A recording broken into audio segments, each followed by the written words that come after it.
Greetings, YouTube. Welcome back to the channel.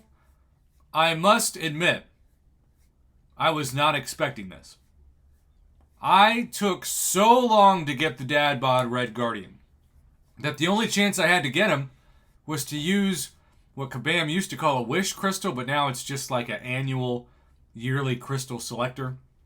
And I chose Red Guardian over some much better on paper champs.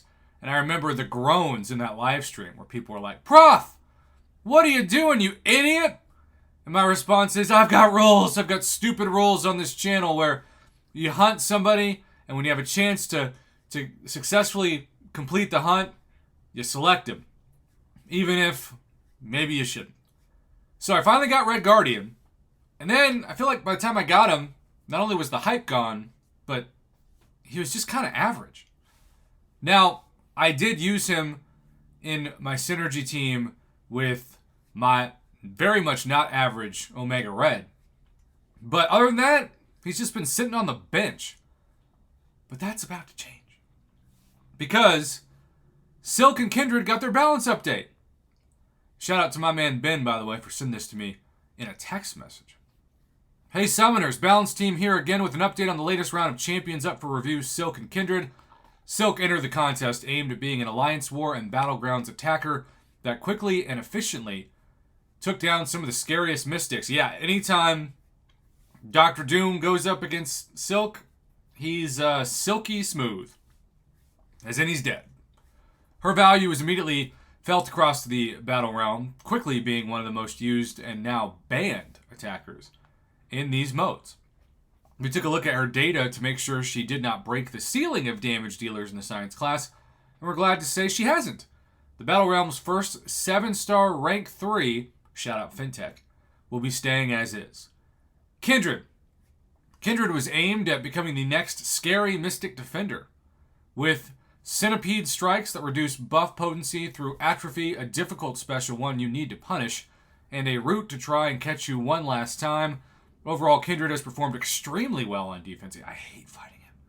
Even considering both the Alliance War and Battlegrounds attack tactics take away their biggest threat.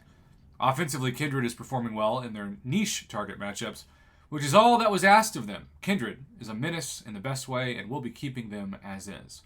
But here's where the news turns to what's the point of this video. What's next? Because both these champions are staying as is, we will be giving Red Guardian a tune-up.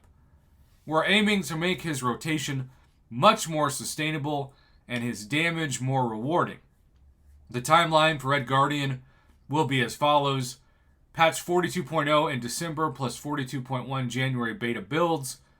42.2 in February with the full release with changes, so circle your calendars for February of 2024.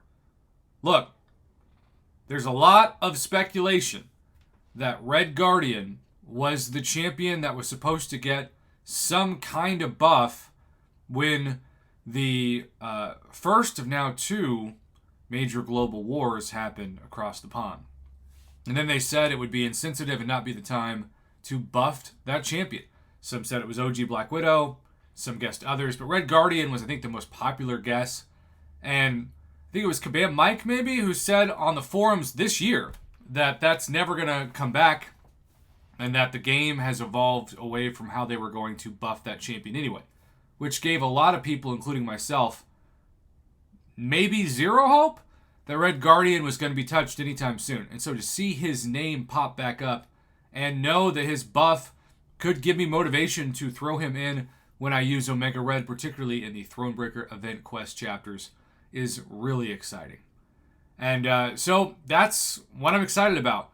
By the way, weird little message at the end of this video, but Kabam has been turning off a lot of my ads. And by Kabam, I mean YouTube. Kabam, you didn't do it. Don't come after me. A lot of my videos about Kabam and about the community, are 4 to 6 minutes. I think that's the right amount of time, especially for this channel. And a lot of the ads now only get turned on with videos after 8 minutes. So I have 2 options.